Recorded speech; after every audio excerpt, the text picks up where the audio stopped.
Well, hello, and welcome to Stop. Let's Team Up. Hey, folks, it's Ross again. I am back from 2 weeks break from the main show. A lot of stuff going on, personal, work. I guessed it on a lot of podcasts, and I fell a little bit behind my own homework. For that, I apologize. But I think you're going to like what's going to be coming to your way the next few weeks, and that is the complete Liberty Legion. A Roy Thomas created super team that premiered for the first time in Invaders Volume 1, Number 5, which will be the issue we're covering today, and appeared in another issue of Invaders, 2 issues of Marvel Presents, and also, or Marvel Premiere, I'm sorry, and then a Fantastic Four annual and a Marvel 2-1 annual. I am using the collection called The Thing, Liberty Legion. Hold on, let me... Whoop, lost my place. Copyright...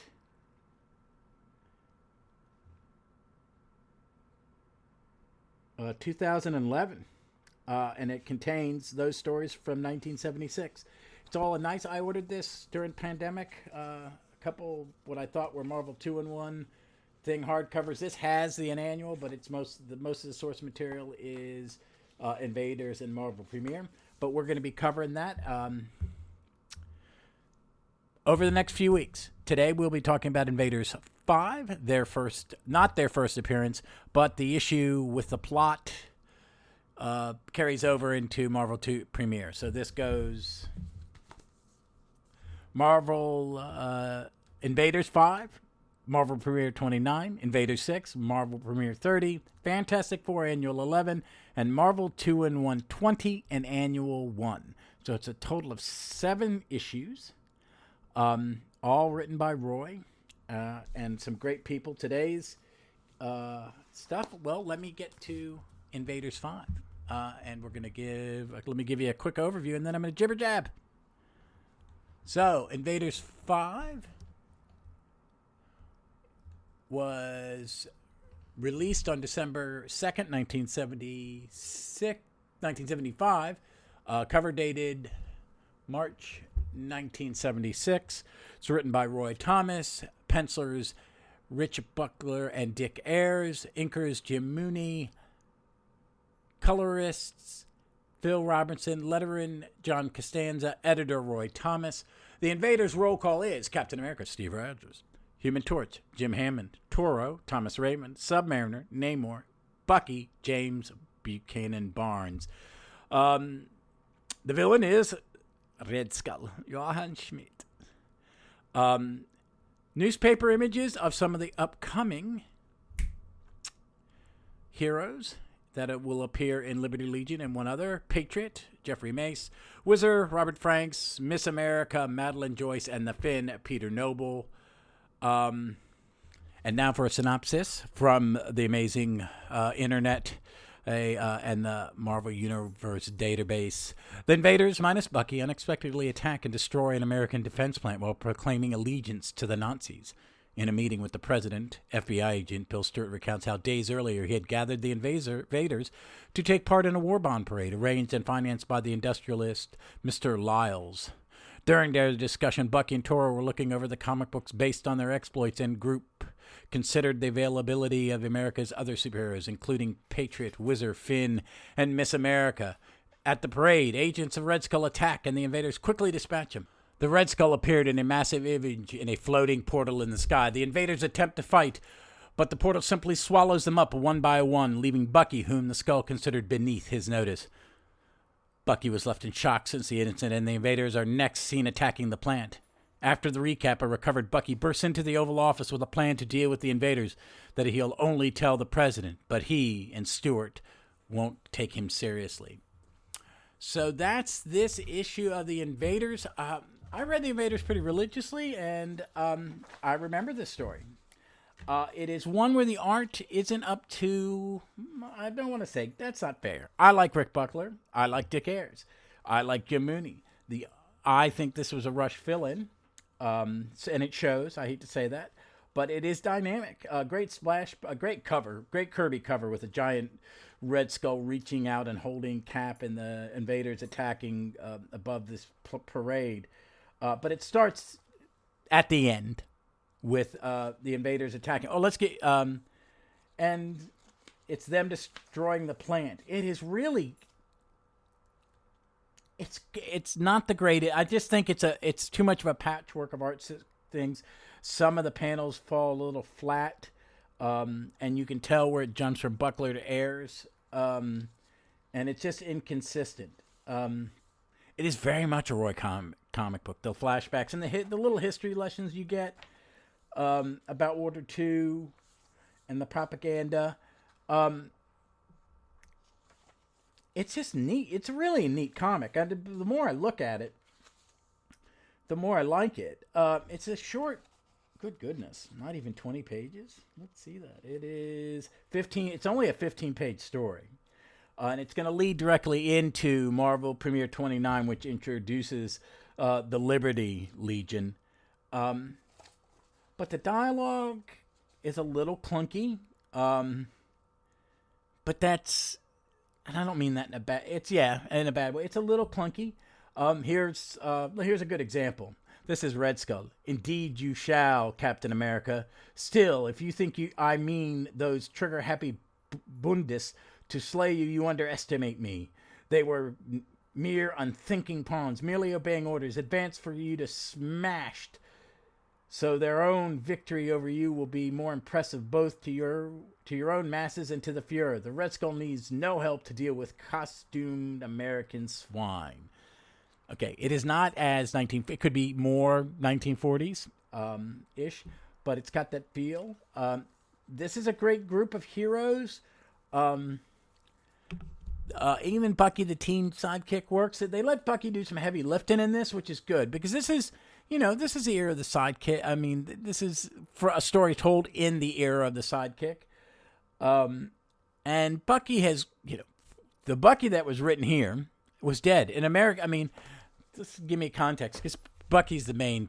This is about Bucky. This story is about Bucky. It's the prologue to a longer story involving the invaders and the Liberty Legion. And Bucky has to step forward and become a leader. And I think this is great. He was always the cool kid sidekick, but he was also, his death was a major part of Cap's Silver Age and early Bronze Age history. And the fact that Bucky died on their final mission and was dead. Cap was revived. Until Brubaker's Cap, in the introduction of the Winter Soldier, Bucky was dead. And that death drove Cap so much in all of his comics, Solo, Avengers, whatever. His adoption of Rick Jones as a sidekick for a while, and why he doesn't want Rick around him when Rick does wear Bucky's costume, it upsets Cap. So all we knew before Invaders, really, in modern comic readers, or at least in this year, the year this came out in the 70s, I was 13 when it came out. And my brother was getting it because it was Frank Robbins. It was a 40s characters. It was Roy, and my brother's a bit of a history buff. Everybody in my family was a bit of a history buff. We grew up watching old World War II movies on Channel 5 in D.C., which is an independent station, did a lot of reruns. There are a lot of World War II movies made in the 1970s, and we watched them, because we watched every movie we could see. And, appropriate or not sometimes, Hugh.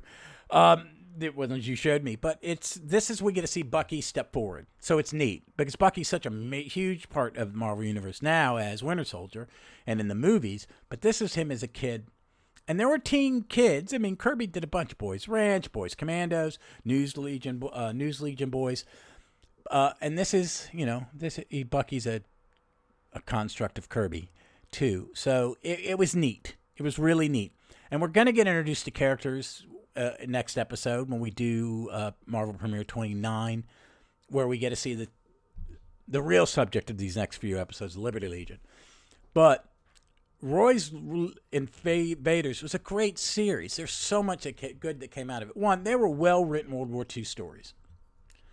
Set in an historical context, doing what Roy saw as what a Golden Age comic book story should be about. A Are they a little more like All-Star Comics than All Winter Squad? I don't know. But, Roy would, at this point wasn't writing for DC and hadn't had a chance to write the Justice Society. So this was him doing the other World War II characters that he read as a kid. And it's a lot of fun. It's big. It's dynamic. The art's a little choppy, but we get Frank Robbins in the next Invaders. I love Frank Robbins' Invaders. I think he is the high point of the book, one of them. And there are other characters that we'll get in some great characters are invented in later issues of Invaders, where Roy creates new characters. Union Jack, Spitfire, Baron Blood. So this expanded some of the World War II era. And then when they've brought Invaders back over the decades, there have been some really good. I think there's an Avengers, Defender, Invaders team up, which I kind of liked. It was a little overwritten, but hell, I loved it. They had a couple series where they had the team back together that would have good starts, I felt, but just didn't have follow through, and they died quick deaths.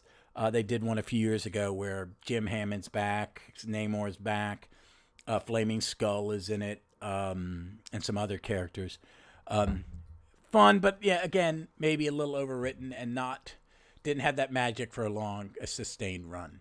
But I do recommend this issue, because I recommend this whole trade. It is this, the 19th, it's the Thing, Liberty Legion trade. I bought it off of eBay.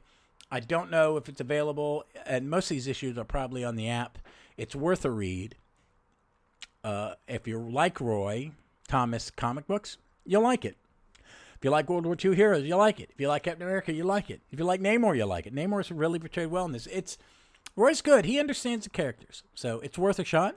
I will see you next week where we cover Marvel Premiere 29 with the actual introduction of the Liberty Legion, and I hope you join us for that. You can also catch me. I was just on an episode of A World on Fire, All-Star Squadron podcast with the amazing Billy D, and we covered All-Star Squadron 49, the origin of Dr. Fate with early Todd McFarlane art, and Secret Origins number 31 with the post-crisis origin of the Justice Society of America.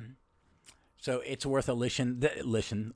It's also, it's a great podcast. Go back, listen to all of them.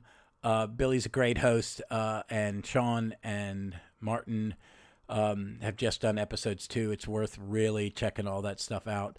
And other than that, you can find us here on the interwebs at JSA4E. That's JSA, the number 4, letter E. Or you can find me on my Gallifrey Most Wanted podcast at a Gallifrey MW Pod or at Runcible Report. But until then, be safe, be kind, and read some comic books.